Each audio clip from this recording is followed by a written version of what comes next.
Yes, welcome, ladies and gentlemen. Welcome, subscribers. Welcome. Please subscribe. Get excited. Let's welcome to the Catch Podcast, edition number 1. Applause. Yes, thank you. Welcome. It does feel good to be here.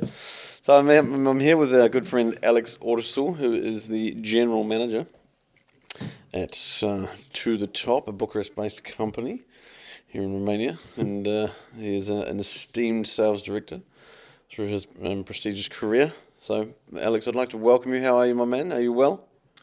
I'm good. It's been an interesting day so far. It's been an interesting day. Yes. I'm actually excited to be here. First podcast that you're doing. Yes, it's good. Many other things that you're doing. We're doing a lot of things. We're trying. We're pushing. We keep Curious to see how this turns out. curious to see how this can. Me too. Actually, we're motivated. So this is the main thing. We want to get to know other people, good entrepreneurs, business leaders, experts in their industry, and just have a day-to-day conversation with them. See how we can learn from each one of these people, such as your good self, and touch on a few, possibly controversial subjects that keep people motivated, and but hot topic, and see what the business leaders of Romania seem to feel and think about these types of things. So you're an experienced sales manager, basically. So I mean, overall, I guess this is your core area of expertise, no? Mm-hmm. Okay. So how did you get into that? I mean, where did it all start? Where did it all go wrong for you? I'm only kidding. The first job I ever had was in sales. It was back in my first year in college. How old were you then? 18. 18. Oh, Yeah, thereabouts. Didn't spend much time. It was like 4 or 5 months, I think. first job, yeah. Okay. But I enjoyed it. Everyone, it was actually lead generation for it was a boiler room type of sales job. Boiler room. So for those of us who don't know what that means, what does it mean? I understand what it means, but Well, what does there's that this movie really actually called Boiler Room. So it's just hard selling stocks and shares. We weren't doing the selling part. We were doing the lead generation. So you were opening for other closers. Yeah. There was this. The owner was British, I believe, and he opened the call center here, and we were calling Western Europe. Yeah. Okay. Nice. Calling around Western Europe, yeah? Yeah, I found it. I don't know. At the time, for me, it seemed like an easy job. All you had to do was Pick up the phone. yeah, get people on the phone, talk to them, and get them to accept a follow-up call. Yeah. Okay. Yeah, and I found it interesting because you were talking to other countries as well. At that age, it seemed fascinating to me. Yeah, I guess it's fair enough when you're 18 and yeah. Where were you calling, I guess? What countries were you? Germany, UK, the Nordic countries. No language issues or? We were calling bigger companies, so most of the times they spoke English. Okay, and so for those of us that don't understand too much about a boiler room is basically a rogue call center where they're picking up the phone, contacting decision makers, people with a bit of money, trying to get them to invest in stocks, IPOs that don't actually exist, if I understand this correctly. Yeah. Not necessarily, but most of the time, But predominantly. Yeah. predominantly, yes. Yeah. Okay. No. All right. Cool. And how did that sit with you? I mean, did it take you a long time to figure it out? Did you know from the beginning? I mean, how did? I didn't really care. We were everyone calling. Does that mean that you didn't know? I'm guessing at the beginning they sell you the dream and they tell you. I think I actually found out after I left. Oh no, really? Because at the time there, we were just, I don't know, 20, 30 people who were all in college, right? So we're pretty much the same age. The young junior sales reps It was kind of thing. fun. The office was nice. Environment was cool.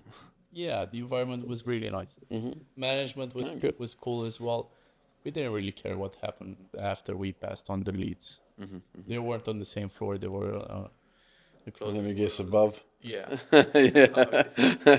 Strategically positioned above you. Yeah. yeah. Wow. Okay. But we got some bonuses as well, and that was nice. I remember the bonus was paid in cash, and one time I left with a bag of cash. A bag of cash. Yeah, for an 18-year-old, it's interesting. How big was the bag?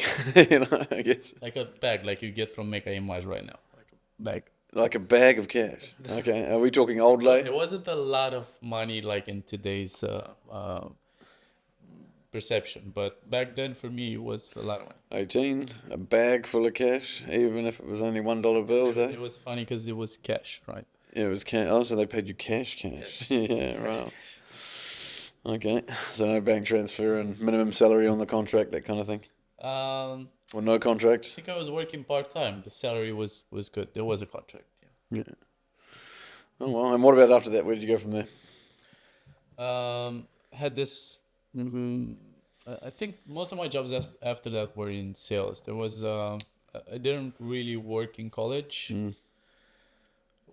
Not if you count summer where I went abroad with faculty program where I picked strawberries.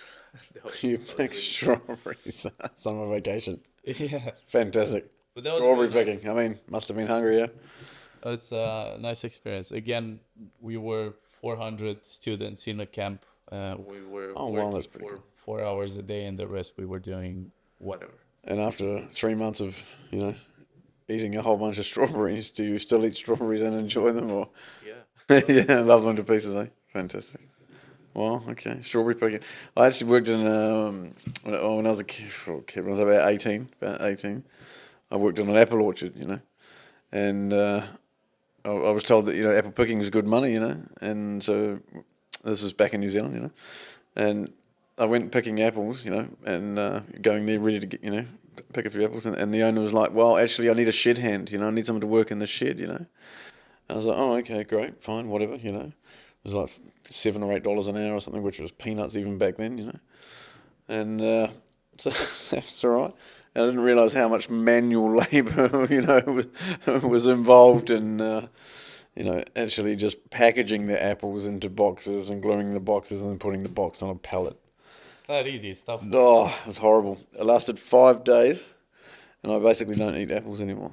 There's 2 jobs I did in my life that I think were the worst experiences I've ever had. Worst experience, nice. Okay, so So one was there in this farm camp, but not the picking part. I spent 1 day working in a freezer where you would just freeze. no, you stood in front of a conveyor belt Right. and like frozen fruit would pass in front of you and you just pick the ones that were bad. Yeah. You just stand there And you seeing stood hundreds of thousands of products like that, Yeah, and you just stood there, and all you did was this repetitive work, and you would feel like hours have gone past, and you'd look at the clock, and it's in 10 minutes. It was horrible. This and And you lasted 1 day at that, yeah? 1 day, yeah. 1 day, like, nah, that's me, I'm done. The other part was actually relaxing, working in the field. The weather was nice, picking strawberries, making jokes. I realized quite early on that I wasn't made for it, so You weren't made for hard work, no? no. There was no room for working hard in Alex. I went there thinking I'm gonna make some money. I realized it's not gonna happen, so might as well enjoy it. So I really enjoyed it. Yeah. Oh, nice. Yeah. So, but you said that most of your jobs have kind of revolved around sales predominantly, yeah? Duh. Predominantly sales, okay. So, where did you go from there? I mean, what made you want to stay in sales? I guess is probably a better question. I mean, aside from your resume, I worked which at is HP at esteemed. one point, and I remember I was doing customer management. At where? HP. HP. Okay, cool. Yeah, yeah. It was customer management. Wasn't really a sales job. And I remember always seeing those guys that were actually going to the customers, seeing the customers, and I've always thought of sales as the tip of the spear in any company. That's where the action is, Okay. rather than just managing day-to-day tasks. This is where the action is. Yeah, I've always felt that. Okay. So, and then what? So this, I guess, this high level action has kind of drawn you to, no longer sell fake things to people, but enhance your skills and hone in on in any company in the world, I mean, no company exists without sales. Really? Well, okay, no, that's Even true. if you Even look if you're at- marketing, you still Yeah. have to But even if you look at turn that established into companies, sales. the biggest companies in the world, Give me an example. Apple, Apple. Okay, Amazon, cool. Yeah, right? They sell easily now because they have a big brand name. true. They do still have very powerful sales teams because they want to breach into new markets or steal some competition. But when they started off, they relied 100% on sales. They were 100% not- on sales. Yeah. How does that work? Doesn't matter how good your product is if you can't market it. Yeah, okay, fair play. Yeah, and Steve Jobs was a genius. Hands down. Mate, full respect to Big Steve Jobs. He was the daddy. God bless him. I think tenacious, very disciplined. High level disciplined entrepreneur. Yeah. And then you Massive wonder, visionary. Then you wonder how many other visionaries were there who had very good services, very good products, Couldn't sell to save their soul. which we never got to see. Yeah, I guess quite a lot. I would assume maybe many, actually.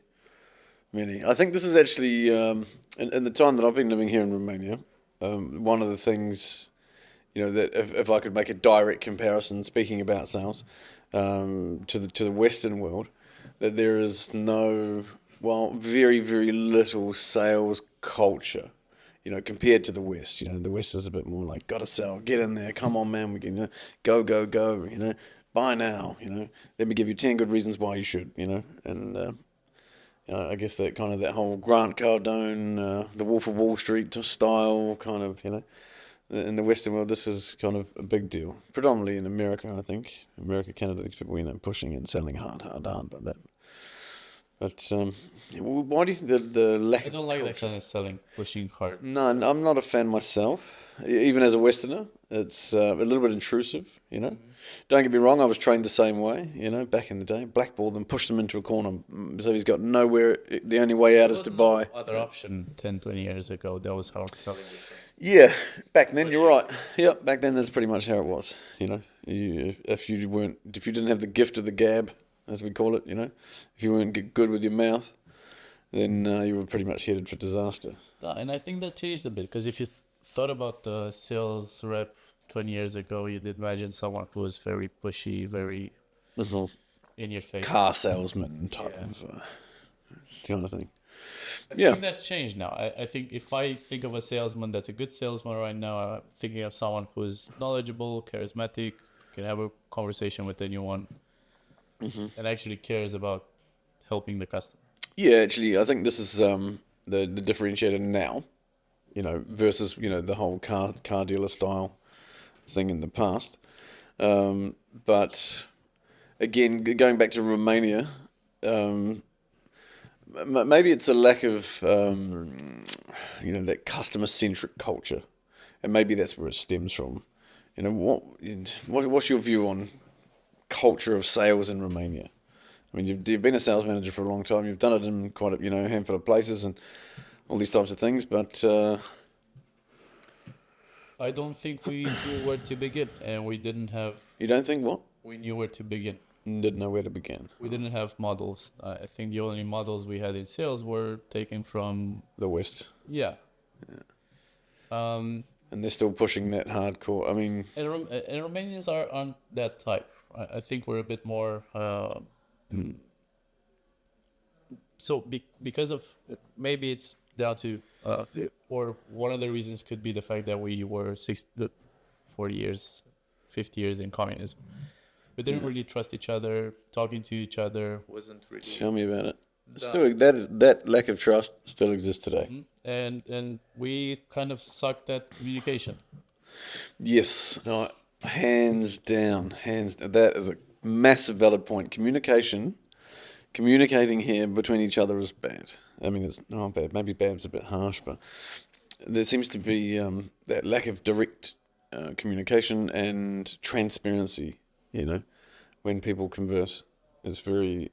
In many meetings that I've had over the years, you can almost sit there and feel like the person sitting on the opposite side of the table is trying to find a way to fuck you over. You can feel it. You're sitting at the table, you're trying to offer a genuine service to their company, and they're trying to see how much they can get out of you, and where they can, basically do you one kind of thing. But I think it's not specific to Romania.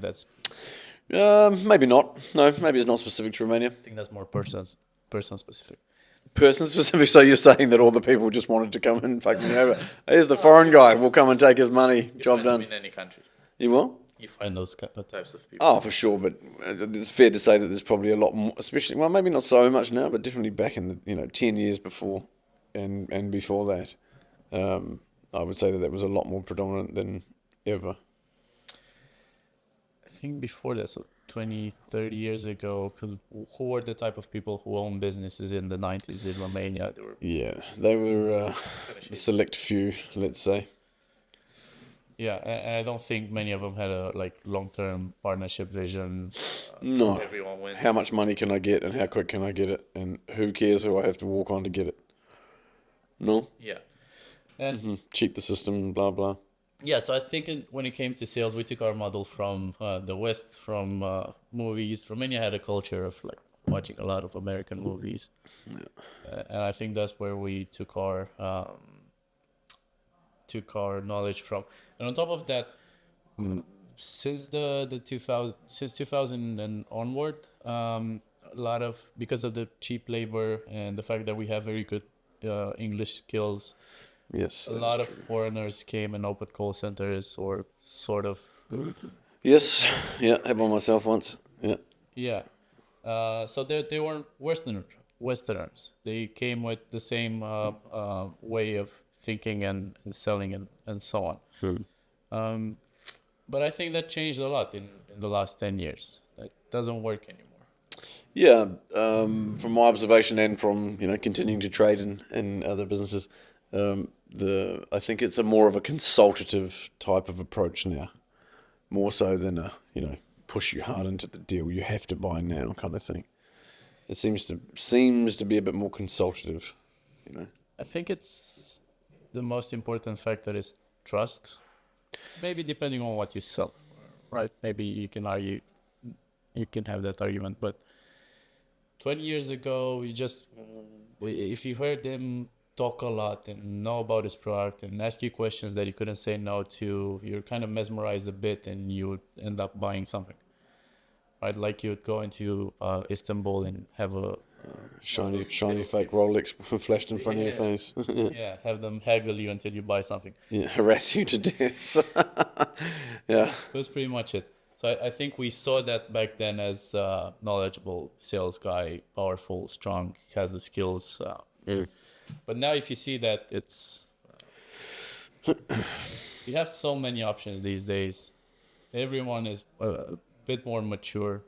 Yeah, you mean the customer's more educated than ever Yeah, before. Yeah. a lot more. Yeah, I'd agree with that for sure. And I think they're a lot easier. It's a lot easier for them to say no. To say no? Yeah. The client, you mean? Yeah. I guess that. Yeah. You have a lot more information today. So back then, you didn't have the internet. If someone wanted to sell you a printer, where would you go to find out what other printers are there? Well, I guess back then you would walk into one shop that had a multitude of printers and arguably a shit hot salesman. They would try and, punt you the right printer of his choice, basically to cover your needs. No. And peddle you, that was the word I was looking for. I was thinking about it.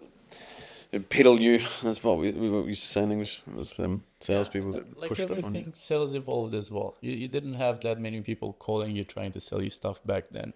So whenever you had someone on the phone, there wasn't this, I don't... Yeah, God, go away, too many calls. Yeah, exactly. You were a bit more interested. Or receiving an email. I remember whenever we got... Not the perfect example, but it's similar to receiving an email today with something interesting, right? So 10 years ago, 15 years ago, you would have had much more chance. You were just happy that you were getting emails. Somebody emailed me. I remember when we started to get in the post office in part where they leave the letters in the building on the ground floor, they would leave this leaflets with stuff to buy. I remember I was 9 years old and I begged my parents to buy me a camera from Yeah. a leaflet that someone left in the. Now In the letterbox, yeah. you'd kind of be. Because the picture mesmerized you and you thought, oh my God, I need that, I want that, yes. Yeah, and I told them I don't want anything else for my birthday. I just want this. My birthday was 9 months away. Just want this, and they bought it to me. And I remember 9 months later being disappointed to death. no, my uncle asked me if he could borrow it because he was going on his summer vacation, Oh no. and he borrowed it. And that's the only summer they don't have any photos from because the camera didn't work. The camera didn't even work. Wow. No, so you were inclined Fantastic. in buying because you didn't know much. Yeah, I guess the lack of consumer education, I guess. Lack of options Yeah. and knowledge. Okay. So, but you've also, you've dived right into sales management. Now, that's also been a huge part of your work career, no? So let's talk about employees. Employees, when I first came here 20 odd years ago, we used to chuck a job ad, written in English, onto what was, I think, eJobs, which is still around today, ejobs.org. They're not sponsoring this, by the way, but we should call them and ask them, as soon as we're talking about them. And we would load an ad, mate, call centre job, we're going to give you £250. We were paying pounds back then. We were one of those foreigners who came here and opened the call centres that you spoke about, not Boiler Room, by the way. And we were inundated with CVs. We had 500-600 applications in 24 hours, and each one of those people were desperate to work. Happy to have $200, delighted. And saw it as wow, what an opportunity, Whereas at that exact moment, a call centre, if you're working in a call centre in New Zealand, I think there was like one position above street cleaner, like literally, I remember seeing this list of 25 job types. The first one was like, I don't know, policeman, a pilot, or something, CEO, general manager, whatever. And the last one was a street cleaner. It was 25 jobs. And the one just above it, it was telesales. Wow. Yeah. So I was happy finding that information after I had started telesales, feeling good about myself. But, anyway, so going back to your sales management job, and employees now versus what they used to be, because people used to be just delighted to have a job. What about now? How do you find them now? Excluding your own, because I'm sure your team is good, and I think things changed a lot as well in that respect. People need a lot more than just a job. Now, yes, I agree with that. Yeah. They need to feel appreciated. Have a life. Yeah, work-life balance is very important. They need to feel like they are important, they're heard. But let me ask you this. Do you think that's, is that employee mindset? Is that future management? Is that, future company leader? Is that future entrepreneur, business owner type mentality? Because it seems to be across the board at the moment, It seems to be people want, don't really want to deliver so much. I don't think it's relevant. People have options. If they find an environment where they're not appreciated, they don't like going to, they don't feel that they can learn anything. Excuse me. Okay. They wake up in the morning and they feel, fuck, I need to go. I have to go to work. Yeah, I need to be in time or my manager is going to look funny at me. They have options. So they won't spend much time in a place like that. No, that's true. But again, looking for the whole work life, home life, or after hour life balance that you mentioned earlier.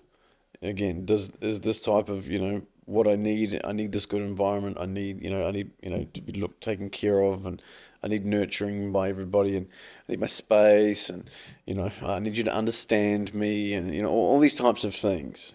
Do you think that type of mindset is the type of mindset that generates great entrepreneurs, good business leaders? Do you think this kind of thinking leads you to a place like that? Well, it depends how you look at it. So if you take it to the extreme where you need to be like cocooned and not to be scratched and not to receive constructive feedback. Training wheels on 24/7, yeah. So that type of person, no. But there are a few, like in my head, some crystal clear limits. Needs to be, it doesn't mean you're going to be a great entrepreneur if you accept being haggled by your boss that you were 5 minutes late to work one time and one day in 5. Yeah, okay. Or that your manager is, I don't know, passive aggressive and doesn't can't communicate to you clearly what you're doing wrong or what you could do better. Or if you feel that you can't go to your manager and tell him something is wrong. Are you talking from personal experience? No, I've actually been blessed to have very good managers. Well, that's good. I have. But I know how people see this. I still think you can make a very good manager, a very good entrepreneur, and that maybe speaks more of it because you know what your limits are, what you're willing to accept and what not. And I think that if you provide a space, an environment where people feel appreciated, they are safe, you put in boundaries, but are not like strict on. People want to feel valued for the input that they do, not for the time that they get to work and the time that they leave work. I think if you create that environment, and as a manager, your first job should be making sure that they have everything they need to do the work. You remove roadblocks. You make it safe for them to come and talk to you. Like when someone comes to me and tells me, Alex, I think I'm doing something wrong, I'm ecstatic about that. Yeah. Right? Rather than them saying something else is Hiding it as someone else's problem. It's their fault. Blame. Yeah, but you need to have a culture that encourages that.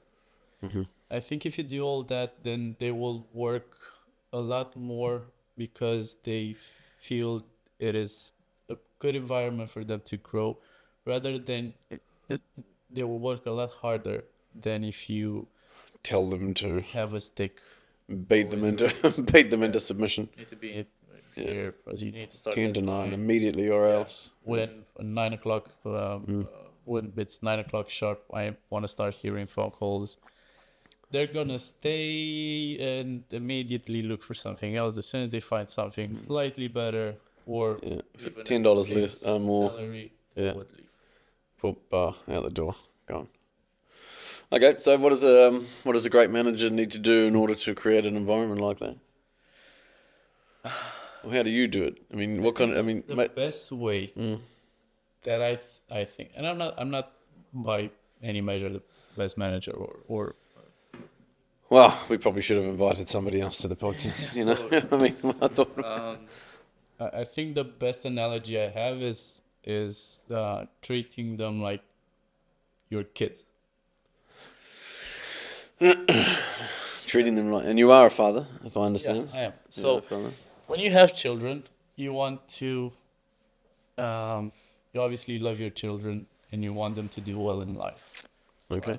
You want to make sure that they feel supported. You want to make sure that they can come to you. You want to make sure they can express whatever concerns they have, and still feel safe when they do that. But at the same time, you want to discipline them when they're stepping over the boundaries, right? You want to provide the framework that through which they can perform as well as they can in life. Okay. You need to be genuine about that, right? I think if you're genuinely interested in your team being the best that they can be, I think that transpires as well. You think so? Yeah, I don't think you can do it artificial. No, I guess that's potentially slightly challenging. And you think you've successfully done the same thing in your home life? In my home life. Yeah, with your kids. Are we changing subjects? Well, we can. No, I can't. You said it's like raising children. You know? I constantly have the uncertainty or I constantly feel like I'm missing something, scared of not messing it up with my shit. With your kid, yeah? Scared of not messing it up? Yeah. That's the first thing I said ever since she was born, and she grew up a bit, right? So when they're babies, they're all the same. You can't say, Yeah, it doesn't matter so much. 2-month-old is better than yours because the only thing He blinks you can look at faster. is Yeah. how many times you change the diapers and how he sleeps at night. But a couple of years on, I just looked at her and thought she's gonna be a great kid. My only job should be not to mess it up. Yeah, just don't fuck it up. Not to mess that up. Okay, so let me ask you a question then. Now it's time to catch you out. Where's the fear coming from? Everyone has trauma from their childhood. Wonderful. So where is this fear coming from? Because from what I know, and I've known you for a while, I mean, and I've seen you with your daughter, and she's very smart. She's multilingual. She's speaking a handful of languages, and she's very clever. And her dad's, all right, but So I mean, from a spectator's point of view, it feels like you've done a half decent job. Well, the thing is with parenting, you never know. I mean, unless it's something like in your face obvious, every single trauma that a kid gets is only going to manifest itself when they reach, I don't know, 20, 30. Yeah, it's going to come out, creep out of the woodwork in their 20s and 30s, and shape them as adults. You don't know. And she's at an age right now where she's transitioning from... But we're not catching him because he's talking about her or not. It's fair. So we'll see if we can bring him back. So let's try one more time, mate. She's transitioning from being a kid to a pre-teenager. She's 10 years old. Mm-hmm. So she's starting already to be a bit different. I feel like I need to learn a new job because the same things don't apply, right? Not to boys, no. Yeah. If I go to her and try to hug her right now, she's not as open as she was before. How old is she now? 10. 10, okay. Well, they say you've only got them until they're 10. Especially the girls, because now it's knocking on puberty door, so then all of a sudden dad is second, So she'll bounce back in 10 years. Learn everything else all over again. Yeah, okay. So again, let's try and catch him one more time. Where does the fear come from? I don't have the best relationship with my parents, and I know part of that is because of me. There is some resentment there. Just don't want from you to them. Yeah, resenting them. Yeah, I think most people feel that way about their parents to a degree, about a subject maybe, or even extremely a lot perhaps.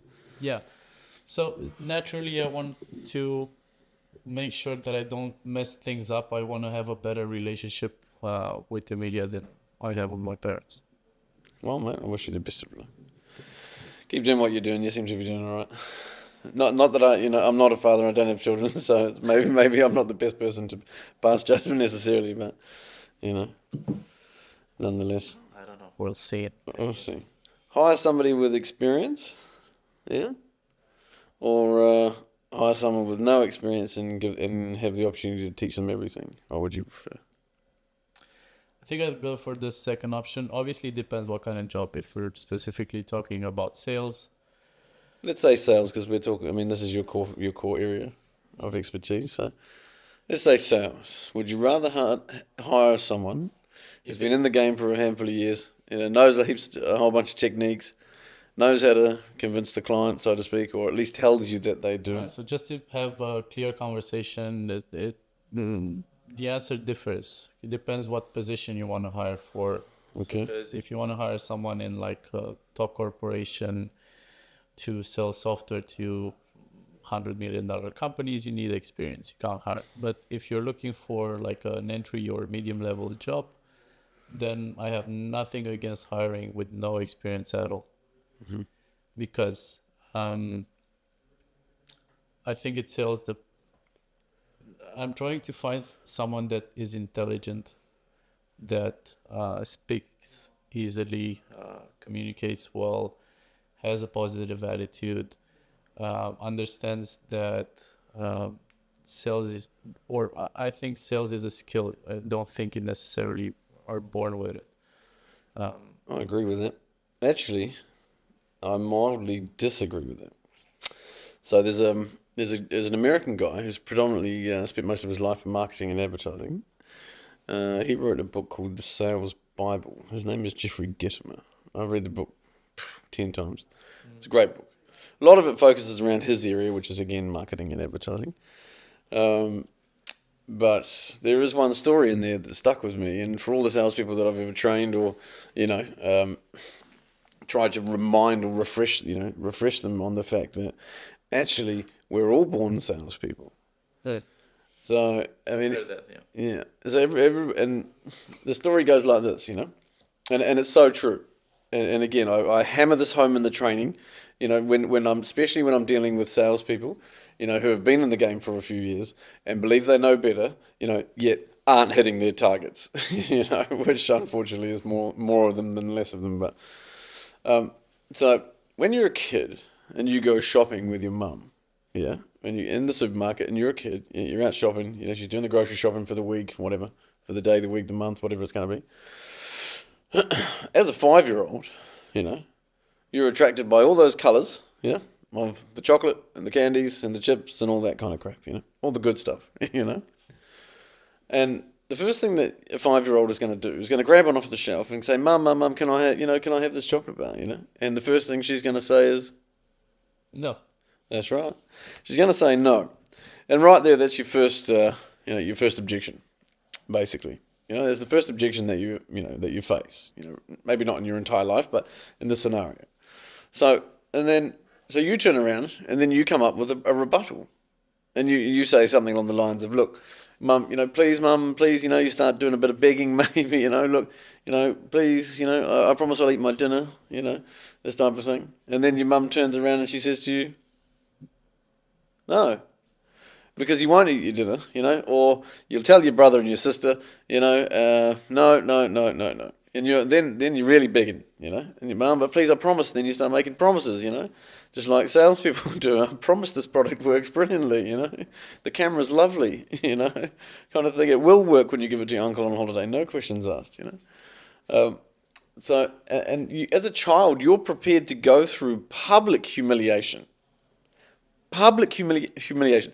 You're prepared to have your mother rip your pants down, smack you on the ass, or right across the face, whatever it is, just to get you to shut up. And you're prepared to do that for the sake of a chocolate bar. It probably costs less than $1. Yeah? And when you were 5 versus now, between that, those years, your teachers, your parents, your bosses, your managers, you've learned that it's okay, to accept no. So when someone tells you no, that's okay. Whereas when you were 5, no chance. The real difference, we never ever gave up when we were 5. Didn't matter how many times Mum said no. Didn't matter that we might get smacked in the head, We were doing whatever we had to do to get the job done, basically, And don't get me wrong, this is, not about a 5-year-old. It's about all of us. We are actually all born great salespeople. This is the point. We're actually all born that way. We're molded by our environment. We're molded by the environment. And we forgot. And we gave up. Mm-hmm. Yeah. Going back to what you were asking, if it's an entry-level position or mid-level position, I'd much rather hire someone who has no experience. The other person might do well or not, but you don't know who trained them. You don't know what style of selling they had. You don't know how inflated his ego was. Can't do a simulation. Can't. I've seen a lot of test them. And I've seen this myself, and customers that we currently work for have seen it as well. Take a salesperson from a large corporation, someone with a big brand, maybe had $1 million quotas, and he would probably do them. But take him from that environment where he thinks he's doing great. He thinks that no matter where I go, if I manage to do it for this company, I'll knock it out of the park for anyone else. Take him to a smaller size company, not a big brand name, and most of the times he'll tank. He'll fail big time. Yeah. Yep. And most of the times, the reasons he'll say that the reasons he'll find are obviously external, not internal. Mm-hmm. Like what? I mean, what kind of reasons can you give me? Your product is... It was good. Yeah, you don't have this in place. Back when I worked in the corporation, we used to do it like this. Yeah. Or I don't have leads, or I don't know, the car isn't shiny enough. Yeah, it's not a Porsche, so I can't sell. I actually heard this quite often from customers that we're currently helping. Though they didn't know quite why, because they expected them to do really well. Then I explained how it works. So what does that mean? Okay, so your customers. So what are you selling them exactly? We're selling conversations. That's what we're selling. You're selling conversations. We're selling conversations. Really? Well, people feel... I'm glad you're not charging me for this one. People feel lack of connection after the pandemic and all. We're selling conversations. People feel lack of... Really? I mean, the pandemic was 4 years ago, mate. Okay, fine. They dragged it out for a year, and until what was it, 2022, and Putin said, "Hang on a second, I want to bomb, the shit out of Ukraine," and bang, pandemic over, literally overnight. But I think what we did... People forgot. People stopped. No, it just died, buried. Like the salesman who went from corporate to small to medium sized enterprise. The global pandemic just tanked.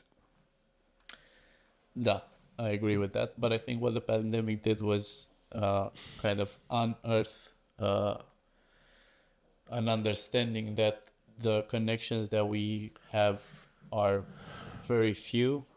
Very few of them are genuine. We have less friends today than ever in history.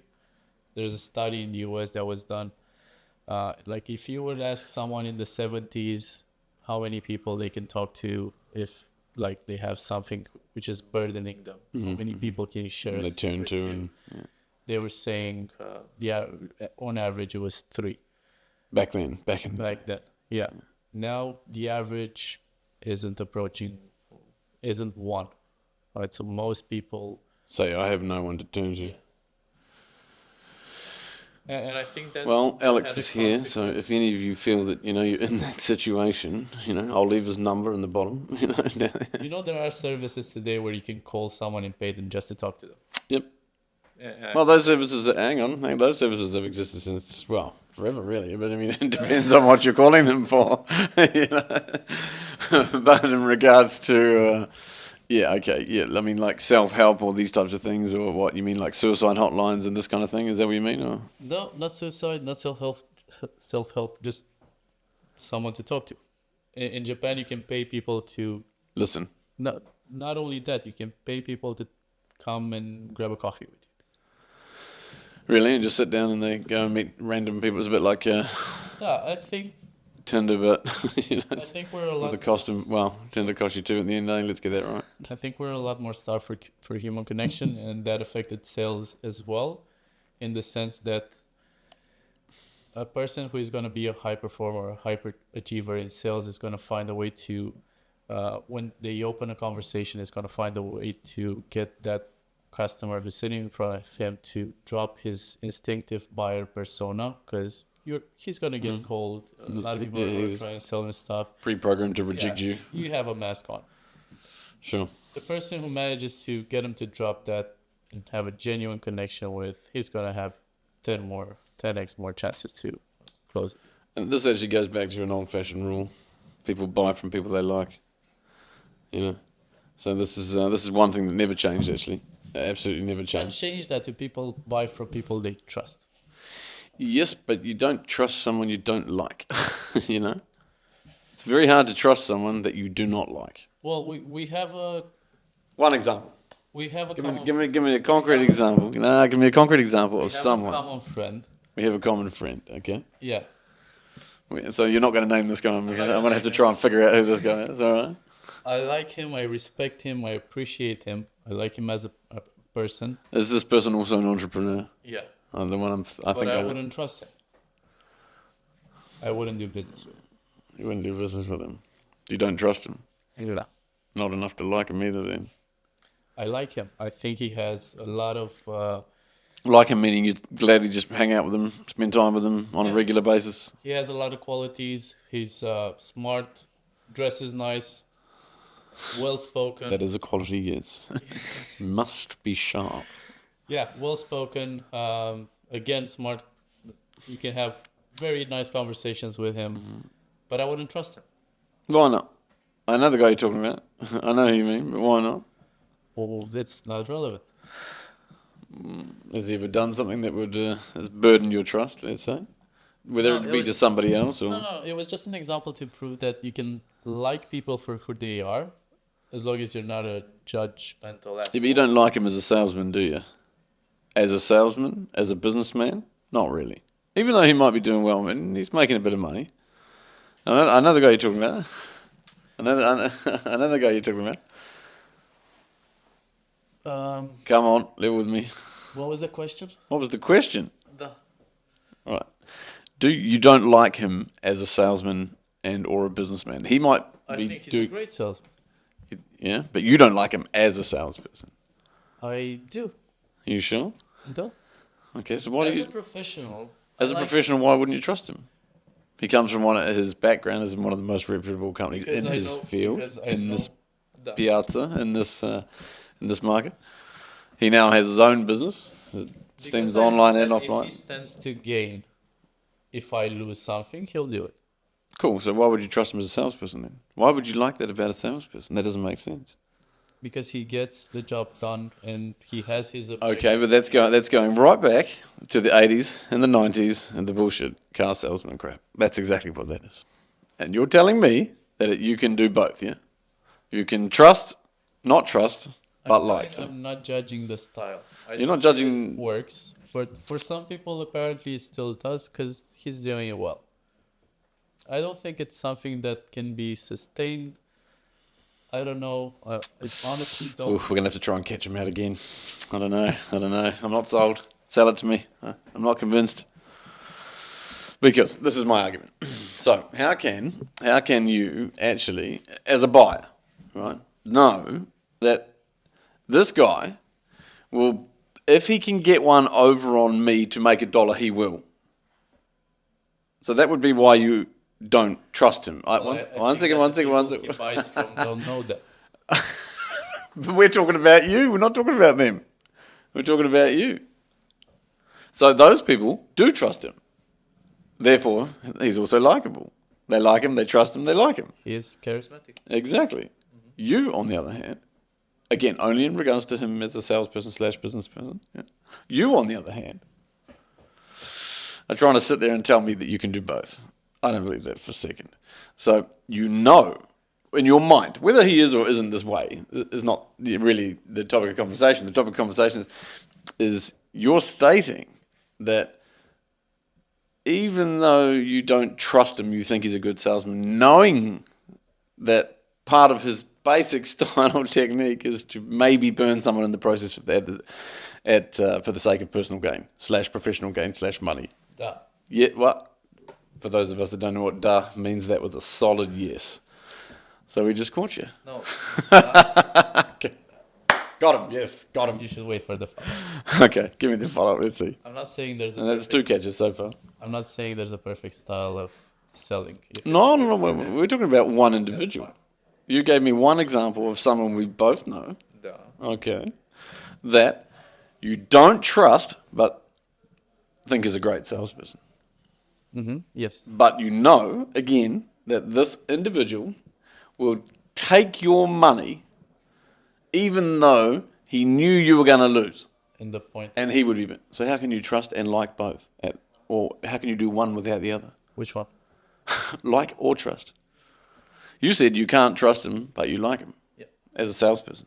Mm-hmm. But how can you like him as a salesperson if you know, one second, you're a salesman, you've been a salesman, you're still a salesman, You're a sales manager. Now you're ventured into general management. So tell me how. Make me understand how. How can you like a salesman that you know will fuck other people over? I understand why you don't trust that. I 100% understand why you don't trust that. It makes all the sense in the world. Tell me how you can like him as a salesperson. Not, I know the person, but he's a nice guy, he's funny, all the rest of it. But Well, watch him stumble. Wait for it. no, Wait. I'm thinking of a way to position it so that it makes sense to you. Okay. Um, Thank you for that. No. So first of all, there's not one style of selling. If I say I like the more I genuinely want to help you approach, doesn't mean that's the only one. I appreciate the fact that he gets the job done. So Okay, but hang on a second. But getting the job done, in your mind, in his case, is potentially burning someone. Potentially. And being okay with it. Yes or no? yes, Right. So my question remains the same. Knowing, come on, man, you're a professional salesperson and a general manager. How? It doesn't make any sense to me. How can you not trust him? Know he probably burns people for money, during the sales process, and still like him as a salesman. Why? Because he's got a good line or two. Anyone can say you that. don't have a good opinion of lawyers then. Lawyers are an unfortunate necessity, mate.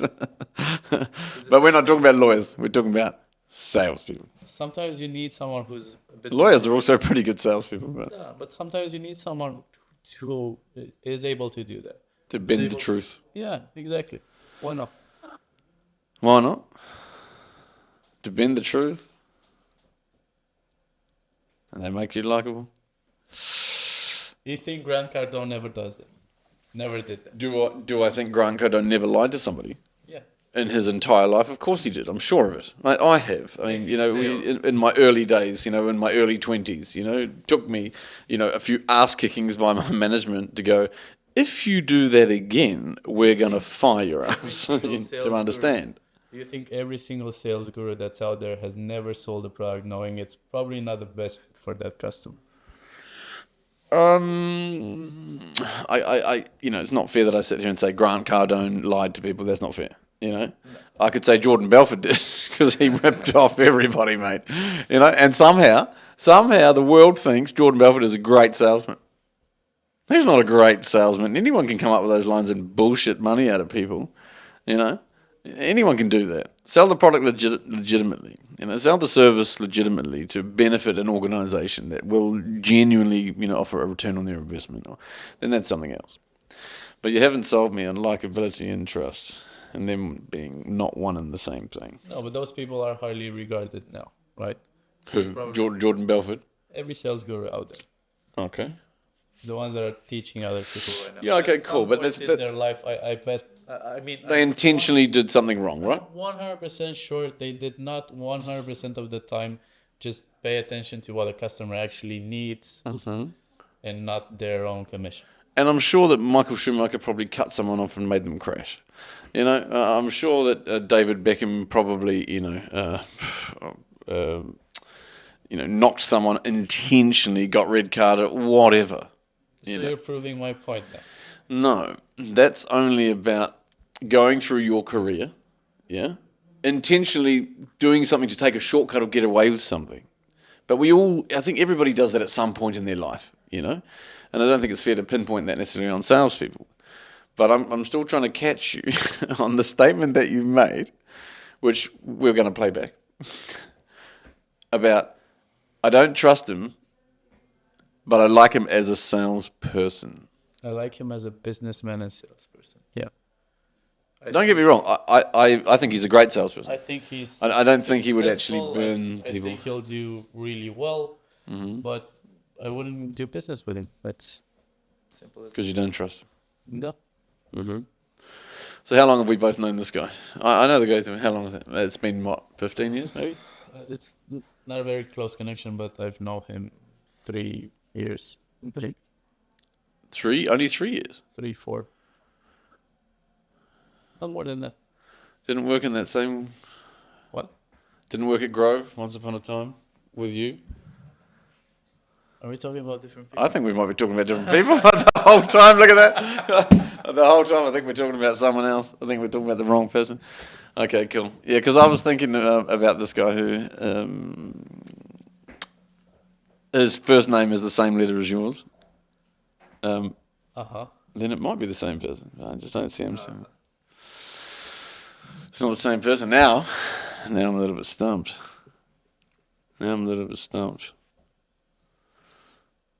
Does his... I'm not going to tell you. No, I know, we can't do that now, but does his name, his first name start with the same letter as your name? No. Okay, in that case, we're definitely talking about the wrong person. That's funny. I was thinking we were talking about another friend of ours, Alex, I was thinking that's not nice because he's actually a great salesman and a good businessman and very likable and actually is someone I trust, dearly, But yeah, no, and you've only known him for 3 years.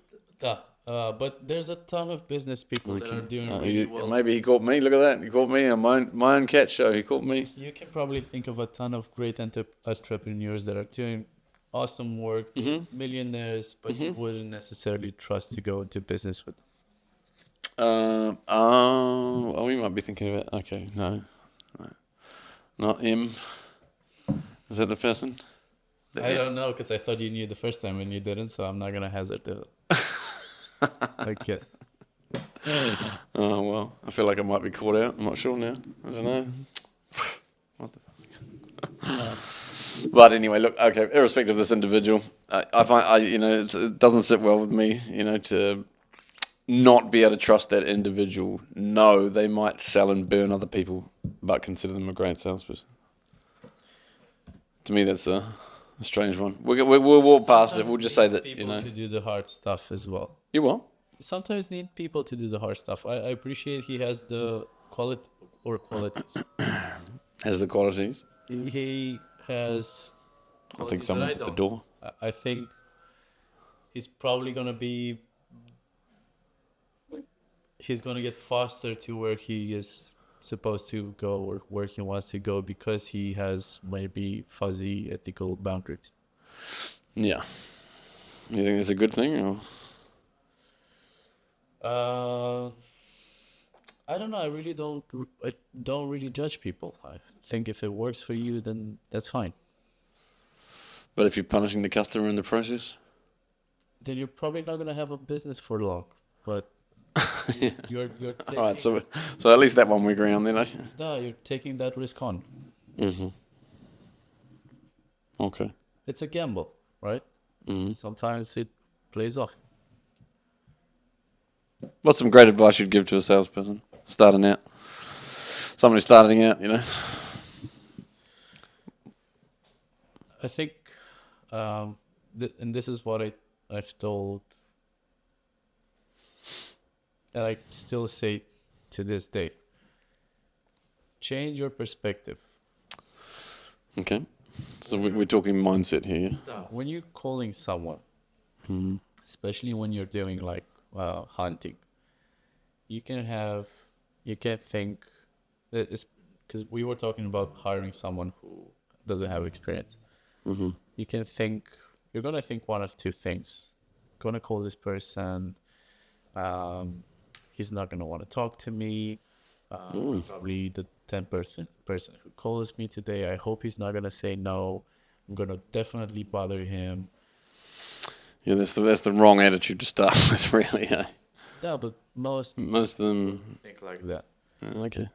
And change it to, I just want to genuinely help this guy, even if I help him out with information. Worst thing that's gonna come out of the call is him realizing that whatever his situation is right now is the best for him.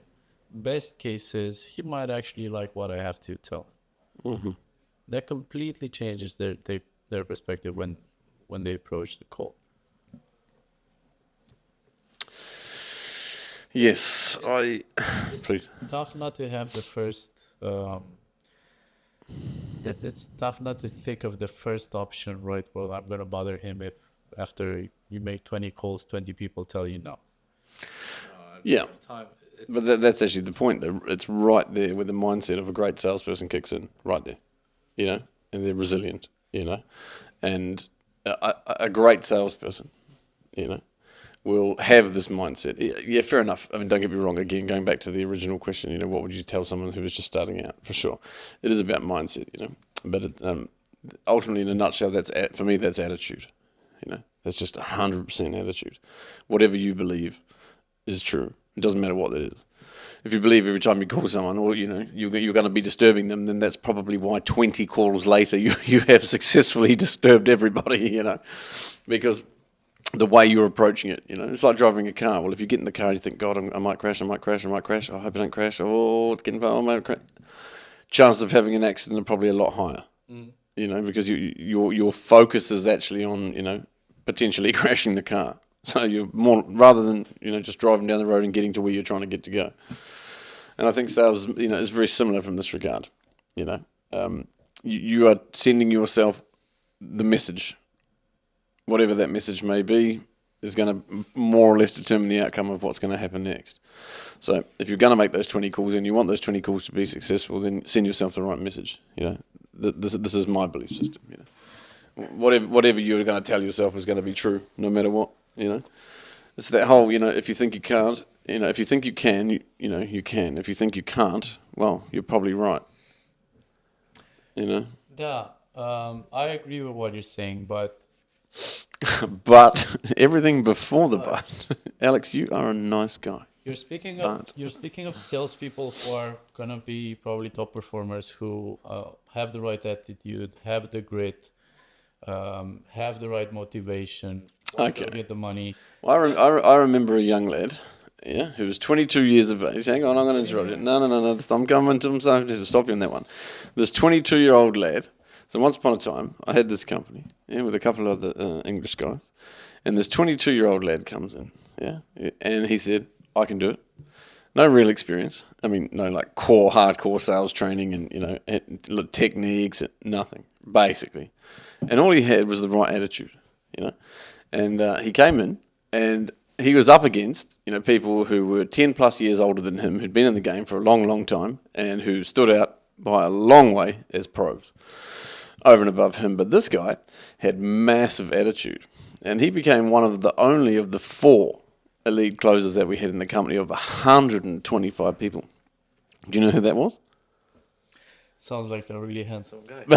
That was you, right? So don't tell me. I had to cut you off and I had to disagree with you because when you came in, way back when, you had the attitude. No, you didn't know all the techniques. You know, no, you didn't have the same level of experience as we had at that moment because we were 10 years older than you, been in the game longer, you know, owned the business. So, you know, but by default, your attitude was on par. You got knocked left, right and centre by your prospects at the beginning like everyone does, and you just powered through and then you just went straight to... Yeah, what I'm saying is the top. So you have to teach based on their personality. So if you have a sales rep like you saw me back then with potential, then you can kind of press. Yeah, what happened to that potential? It's all gone sideways. But most people won't be like that. So instead of, or at least with my team, I don't try to push them into. You need to do that. You need to do this. You need to have. No, not to instruct them, but to show them and teach them. I want them to be in the mindset. I just want to have good conversations today. I want to genuinely help people. I know that if I have a problem, my manager will listen to me. I know that I have the support of the management and the support of the team, and everyone wants me to do well. And I also know that if I have a crappy day, nothing's gonna happen. What you're speaking of is salespeople that like keep the foot on the gas. I'll make a parallel to running a car. You keep the pedal pressed, and you're always running at 7,000 RPM. Yeah. The top salespeople do that. That's what they do. It's gonna route fine. If you use this with most people, they're going to burn down. They're going to leave. Well, look, again, I'm not sure how much I agree with that because for all the sales teams that I've ever had and run, you know, I have taken people with no experience, with shitty attitudes and converted them, if you like, you know, to use a religious analogy, converted them into great salespeople. And it's not that because I trained them or, it was my technique. No, it was about opening a door inside their mind that said, okay, maybe there's a better way to look at things. Maybe there's another way. Yeah, so I call all these people and they just tell me to go away. I don't feel like this is working. I mean, how can people make these calls? It's like, right, cool. So what are you thinking about before you pick up the phone? What is it you're thinking about? What's going through your head? Right before that guy says hello, what have you just told yourself? Mm-hmm. Yeah. So all these inexperienced people, and we're going back to what you'd advise at the beginning. You have the right mindset. That was basically what you said, right? Mm-hmm. Have the right attitude, have the right mindset, whatever. So at the beginning, for these, newbies, if you want to call it that, then these guys need someone, a top salesman like yourself, to remind them that this is the wrong way to look at it. This is the wrong way to actually look at how we should be selling. No? Mm-hmm. This is the wrong way. The right way is to think differently. So our job as sales management is to educate those people. It doesn't matter that they're the top performers. That's not the point. Top performers, yes, good. Of course they come with that attitude. What separates them from the rest of the herd? That one mate, don't care. Give the phone. No, mate, doesn't matter. He's buying. That's it. Yep. And it doesn't mean that he's going to go in there and rip the guy off. It just means that he knows his product backwards or service backwards. He believes so much in himself or herself that it doesn't matter what the customer says. He's going to end up with a product because I know it's right for him. And if it's not, I'll back out anyway. No problem. Because I can't sell to everyone. I don't want to sell to every single individual that doesn't benefit from my product or service. Is that fair? Mm-hmm. Cool. So that's I caught him once again. Is that a good lady? She's giving you a call? No, just looking what I need to pick up. Go and pick up my daughter first. Oh, thanks. She's a good girl. All right. So before we go, we're going to wrap it up. But I have something for you, mate. So something for you. So you're a bona fide salesman. Is it a food platter that I had? No. He said he was hungry. So, as the general manager of your company, you're not feeding yourself? Okay, so, and I guess here we're gonna test your sales skills a little bit, because you're esteemed. You're not ask me to sell you a pen. I'm not going to ask you to sell you a pen because I'm not Jordan Belfort, although I can sell you a pen. I can sell you a pen very quickly. It's so easy. You give somebody a pen, the only thing they do is just present the death out of the pen, and not the way. But anyway, we'll come back to that. So we went to our good friend ChatGPT. Mm-hmm. So we go to ChatGPT and we ask ChatGPT to randomly generate, a silly product, and get you to try and sell it to me. Okay, so how do you feel about that so far? It's a silly product. I'll tell you what it is in a second. Yeah, you feel confident enough that you can try and pitch me in? Give it a go. He hasn't said yes. Is that a yes? No, because... No! Oh, he's backing out. So, I'm backing out. This is what happens when sales management turns into general management. You see? They get rusty. They forget this. They forget the trade. This is why I don't agree with sell me anything. Oh, I know. It's just a silly game, mate. Because he doesn't want to play the game. You don't want to play the game? No, but I just want people to understand. I know. So whenever someone asks you in an interview, sell me this. Mm-hmm. I would not hire you if you just start to present me the benefits and try to sell me that. Okay.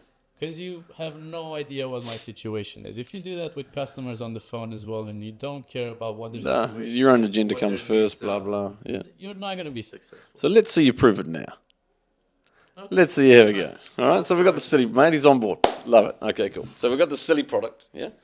Mm-hmm. Again, generated by our good friend ChatGPT. Okay. This is only because we're mates. All right. This is singing toilet paper roll. It is a singing toilet paper roll. Okay. So you have to the pitch.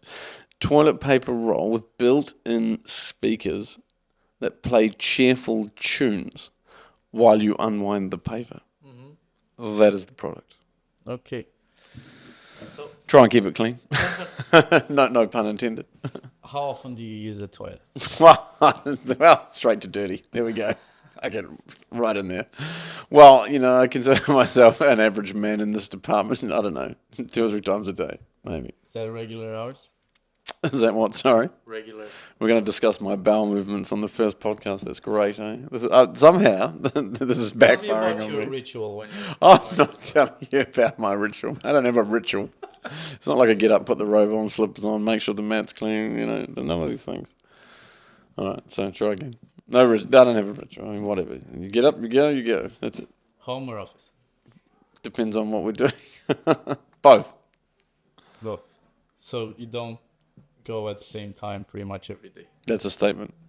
I'm asking you. You don't? Do you go at the same time? No, not specifically. No. Do you have times when you go without having a bowel movement for No. a period of time? Describe to me what you do. I don't know. I don't hate what's coming next. Describe what? Your ritual when you go to the bathroom. You what? I don't have a ritual. I told you. Answer that one. Do you use a phone? Do you? Depends how long I'm in there. Yeah, I'll sit there and play a game on my phone or read emails or whatever. Keep emails on the phone. Mate, the work never stops, Keep going. How often do you have? Emails? A lot. A lot of emails. Use a number too. Well, okay. Often per day? A solid once or twice a day. Once At least once. We're good to go on one a Is day. that constant? Constant? Oh, this is just getting out of hand. Next time, my assistant is going to choose another How do product. you feel when you are in the bathroom? Fantastic, mate. No, honestly. I don't know. I don't understand the question. So most people who would go to the bathroom, they would feel like that's a moment to relax because they're not in front of a computer or chatting to their wife. Or so, would you say it's a fair assumption that you're relaxing when you're spending time on the toilet? Yes, let's say. Okay. Some days not so In much. your busy life, I can't believe we got here. Thank you, ChatGPT. in your busy day, running 5 companies, how many times do you actually have to relax, unwind, and do nothing? I get basically about 1 hour a day to myself, and that's either that's when I said goodnight to her or whatever, and that's it. It's just me, and that's my 1 hour. Do you feel that for someone who has a very busy day, runs a few businesses, having some time to actually genuinely unwind and do nothing is important? Yes, I think there needs to be. We're going backwards to the whole work-life, home-life balance that we spoke about earlier. Yeah. So in my case, that's probably 90% work-life and about 10% home life. So I get one full day, a week at the moment, and that's only recently. Before then, it was like half a day. So this year, it's been like one full day. Right. So you said you unwind when you're on the toilet, but at the same time, you said you spend time on your phone, so you're still checking emails from work and stuff like that. Still working away, yeah. So you're not actually enjoying it as... I'm mate having the time of my life. Fantastic. All right. So how do you feel about using that time? Because you don't have a lot of time to enjoy and unwind. And you just admitted that it is important as well, right? So why don't we use that time to make it a space where you can actually really relieve the stress from your mind because you just had a very tough day. You spent 5 minutes on the toilet. So right. if I get this right, really, then what I'd be needing most above all would probably just be peace and quiet. Yeah. Exactly. And how do you achieve that? Because you're in your office. Turn everything off. No? Everything is buzzing around. You have tons of people around you. 2-3 people. Please rate the sales pitch. 2-3 people are constantly, Duncan, I need this, Duncan, I need that. And you go to the bathroom and you want to relax and unwind. I don't go to the bathroom in the office to relax and unwind. I go because it's an absolute necessity and nothing else. Isn't it a necessity to actually unwind? At the office, never. No. What about at home? At home, yeah, sure, why not? Okay. Why not in the office? Because I'm powering through the day. Like you said, I've got a lot of things to do, and if I stop moving, things slow down. It's not that the people around me and the management teams that I have and But you stop moving when you're on the toilet anyway. So why not use yes, that in that a is true, but productive way? ask me that again. But you stop when you're on the toilet, right? You don't talk to people, I presume. Please keep following this podcast. I mean, really, it does get better than this. The next episode, I mean, I've got better quality guests. You know, we won't be talking about toilet paper or bowel movements. So the question It is good to have you, mate. How can you use the time when you spend in the toilet to be more productive? You can't do work when you're on the toilet. Why not? Email. Why not? Still think. Emails from the toilet. Bloody right. I mean, I've got the phone. The phone does exactly the same thing as, you know, one apple to the other, basically. There's almost, minus that gigantic keyboard. So this is what we know so far. We know that. Let me sum it up, right? Let's wrap this up. I think we should do that. We should wrap this up. I agree. We know that you have a very busy life. Mm. We know that you have a few businesses, not a lot of time to unwind, but you do understand that you do need the time to unwind and deeply relax. 100% agree. Everyone needs to chill out. Yeah. Okay. Disconnect, yeah. Right. You're not very productive when you're on the toilet. So that's one of the opportunities you have to deeply unwind. Isn't that where people do a lot of solid thinking? Isn't that where it starts? Yeah. Well, you're not thinking. You're just sending emails and... Well, you got to think of it when you're writing it up. I mean, a lot of people use ChatGPT to write all their emails, which is great, you know. So, understanding that you need some time to relax and unwind during your day. Oh, sure. Give it to me. Pitch me. Sell me the toilet paper. Understanding that you need to relax and unwind during the day. Why not use that time in which you're on the toilet, right, 5 minutes a day or 10 minutes a day, to deeply disconnect from everything else? And in order to do that, you can use our... Always going like this. In order to do that, I'm trying to come up with my next line. Do you want me to sell you the toilet paper, mate? No. Hey, I can pitch it to you, mate, if you want. Yeah? Hi, Lily. You want me to sell it to you? Right. How often in there on average every day? Once or twice? On average. Awesome. How long are you there on average for that one time a day? On average. Huh? 5 5 minutes. That's it? You need to relax more. I thought I was stressed out. Fantastic. Cool. So, have excellent bowel movement. exact, mate. I'm happy for you. You must have. Well, I know you go to the gym and you eat well, so you know I think you might be doing better than me in that department. But there we go. So, answer me this. In that 5 minutes, yeah, that's really that quick. It's like boom, boom, in, out, boom, wham, bam, la di da, have a good one, on to the next. Oh, that's fantastic. I should probably eat better. Anyway, okay. Let me ask you this: what would make you want to change your toilet paper supplier? It's just toilet paper. I use the same one every time. So that means I could give you any toilet paper, and it really wouldn't matter. I haven't changed it in 3 years. I buy the same So, one. but I'm happy with it. yeah, cool. But you don't care which brand, really. You said it's just toilet paper. You don't really care. I mean, you have to help me Can out I here. say the brand on the podcast? Help yourself. I mean, maybe they might not want to associate their name with this shit conversation, but It needs to be quality, right? I don't want to run my fingers through it. Obviously. okay, that's fantastic, and I appreciate the visual image that you've just given me. You know, it's been great knowing you these years. Right, but that's great. So basically, you're looking for like a solid 3 or 4 ply Yeah. paper, right? So you would comfortably change to a better brand, a cheaper brand, if it offered you the same high quality. Would you agree? That'd be, I mean, if it cost you less, Mm-hmm. yeah, and gave you the exact same level of satisfaction, maybe even more, possibly slightly more durable, also recycled, you know, do the world a favour, you'd be happy to move, no? Yeah. Exactly. Right. Well, bonus, we can do that for you.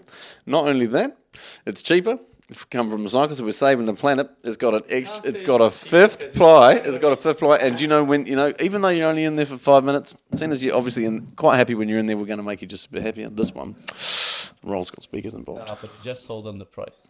Mate, I asked you to sell it to me. Actually, the real sale was what would make you switch. That was the sale. What would make you switch? And then he said, one second, please, if I may. What he actually said was, no. I mean, it's only toilet paper. I'd move for whatever. Great. Right there, we got you. The question that you should have asked me when trying to sell it, I only asked you 2 or 3 questions. What would make you want to do it? And that's the type of question that you need to ask. And right there, we just caught him. Alex, it's been a pleasure. I'd like to thank you for your time. I'm sorry you pitched and missed. Next time, I'd like to invite you back if you'd be happy to come back on, and maybe we'll have less shit conversations. But I feel you want to make a point just before we say goodbye. Are you happy that I caught you? And that's absolutely fine. I still pitch and miss sometimes. That's absolutely mate. 100% credit for that. God bless you, mate. It was a pleasure to have you, mate. Hit the like, subscribe, share, join the party. There'll be many others. We're going to bring Alex back, and again, we'll try and have less shit conversations. Pleasure. Maybe next time we have the food. Maybe, and we'll have the food. Next time we'll have the beer.